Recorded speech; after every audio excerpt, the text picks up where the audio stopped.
We dismiss history at our peril. Liberty Nation Radio with Mark Angelides. And you're back on Liberty Nation Radio. I remain your host, Mark Angelides, and we're continuing our conversation with longtime host of this here radio show, Tim Donner. Now, Tim, thanks for sticking around. You're during the break, we were discussing political analysis and the purpose, the ways, the means, and the weirding magic of it, and how it tends to go. But I think that this is quite an important topic to cover because a couple of data points on this. Jen Psaki, former White House press secretary. Let's get her chronological resume in order.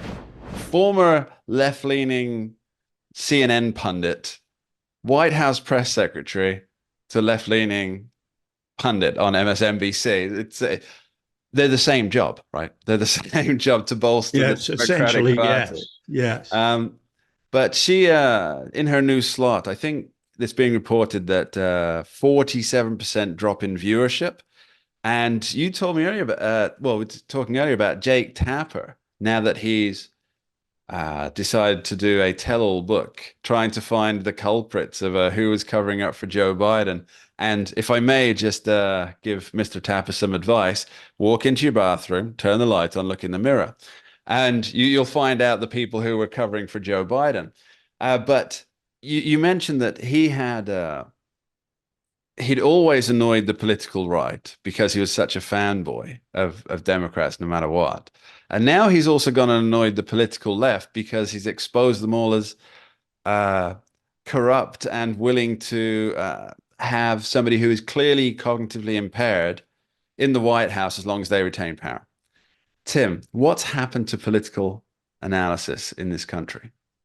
Well, the reason that political analysis is so interesting writ large is because politics, what makes politics fascinating is that it's a study of human behavior. It's a study of human behavior under pressure and how people respond to pressure, which is not something you necessarily see in your everyday life. But if you are the leader of the free world, you're always under pressure to make decisions about things.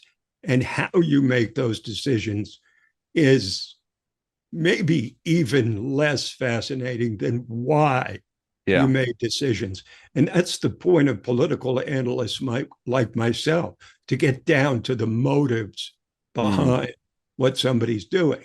Now, if J.D. Vance is asked, do you approve of the Trump presidency? He's going to say yes. And we learn nothing from it, right? We learn nothing from that. We know that answer.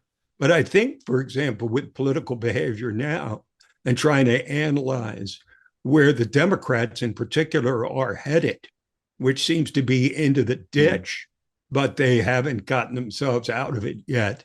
It's interesting, for example, that one relatively obscure senator from Arizona, Ruben Gallego, is now speaking like a Bill Clinton Democrat. Why is he doing it? Well, you look at the motivation, you can say he knows his party has to get back to something other than insane progressive policies, which got them kicked out of office to begin with.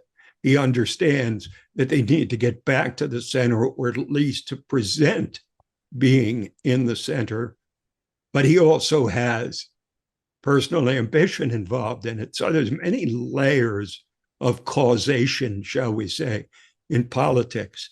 And getting to the heart of it, getting to the heart of political behavior is a fascinating field, one I've sort of engaged in informally and formally over many years. So I think there's something happening with analysis right now, and it's fascinating. It's from an anthropological. I feel like Jane Goodall sometimes watching what's happening, because we used to have people who could take information and they could bypass their own dispassionately analyze. And there's a few people still like that. They're rarer than they used to be. It's true. One guy that's good at that is Mark Halperin. Yeah. He's pretty much straight down the middle. And Brit Hume will call a spade too.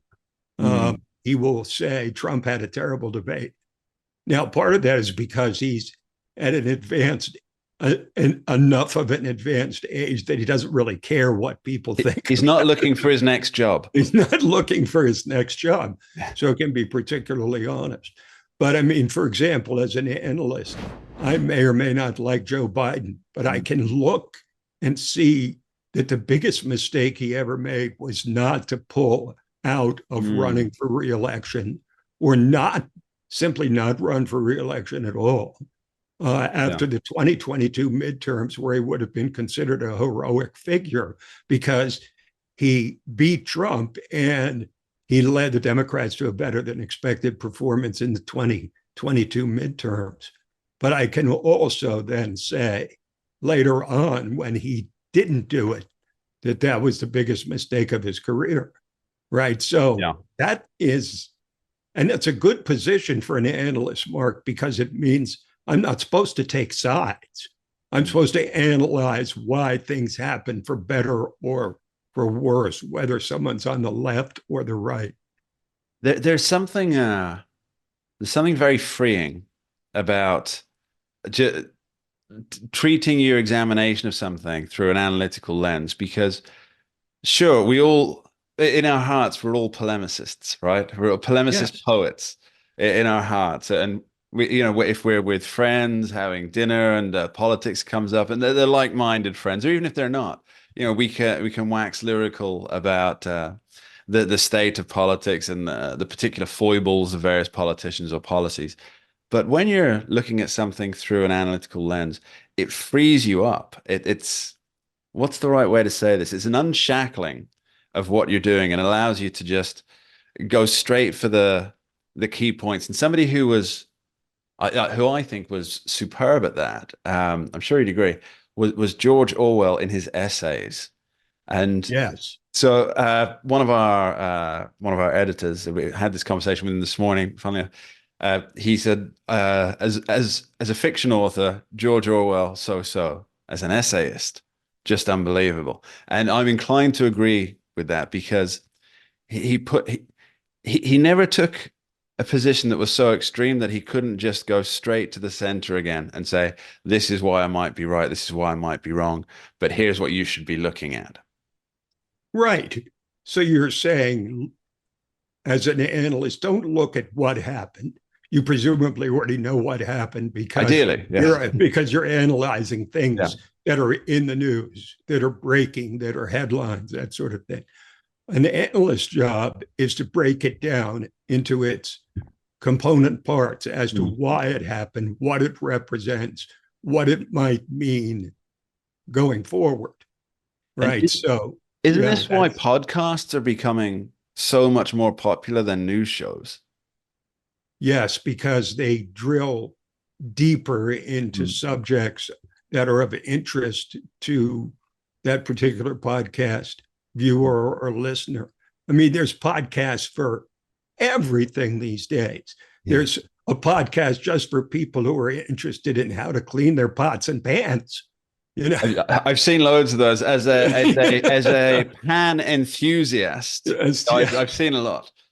Yes, I know you've liked and subscribed to several channels like that. But the point is that, this is what people demand these days, is to know a little bit deeper than what they're reading in the headlines. And that's a good thing, because too many Americans, especially those disinterested in politics and current affairs, tend to read the headline and maybe the first sentence of stories and get a skewed view of what's really going on. Yeah, very true. The podcast I keep thinking about now, I've been a long time watcher of Mr. Joe Rogan, and when he had Donald Trump on right before the election, what I loved about it was not a question like a Q&A session. What's your position on this? What are you going to do about this? It was so wide ranging that we even discovered that Donald Trump, if he had the chance, would become a whale psychologist. You are not going to get that in the is it the John Brady briefing room? You're not going to get that kind of analysis. Tim Donner, I appreciate your analysis. Listeners, please go check out his writing over at libertynation.com. Thanks ever so much for being here, Tim. My pleasure, Mark. We dismiss history at our peril. Liberty Nation Radio with Mark Angelides.